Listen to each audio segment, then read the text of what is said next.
સુરતના ભાગળ બુંદેલાવાડ ખાતે આવેલા એક મકાનમાં રહેતા પરિવારને રૂમમાં બંધ કર્યું।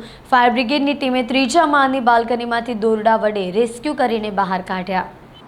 સુરતના ભાગળ બુંદેલાવાડ ખાતે આવેલા એક મકાનમાં રહેતા પરિવારને રૂમમાં બંધ કરી દરવાજો લોક કરી અજાણ્યા તસ્કરો ચોરી કરી ફરાર થઈ ગયા હતા। બનાવની જાણ ફાયર બ્રિગેડને કરવામાં આવતા ઘાંચી શેરીના ફાયર ઓફિસર સ્થળે ધસી જઈ દરવાજાનું લોક ખોલીને પરિવારના સભ્યોને હેમખેમ બહાર કાઢ્યા હતા। ભાગળ બુંદેલાવાડ ખાતે આવેલા એક મકાનમાં રહેતા મુસ્લિમ પરિવારને રૂમમાં બંધ કરી દરવાજો લોક કરી દઈ અજાણ્યા તસ્કરો ચોરી કરીને ફરાર થઈ ગયા હતા। બનાવની જાણ ફાયર બ્રિગેડને કરવામાં આવતા ઘાંચી શેરીના ફાયર ઓફિસર સ્થળે ધસી જઈ દરવાજાનું લોક ખોલી મુસ્લિમ પરિવારના સભ્યોને હેમખેમ બહાર કાઢ્યા હોવાનો બનાવ ફાયર બ્રિગેડના ચોપડે નોંધાયો છે।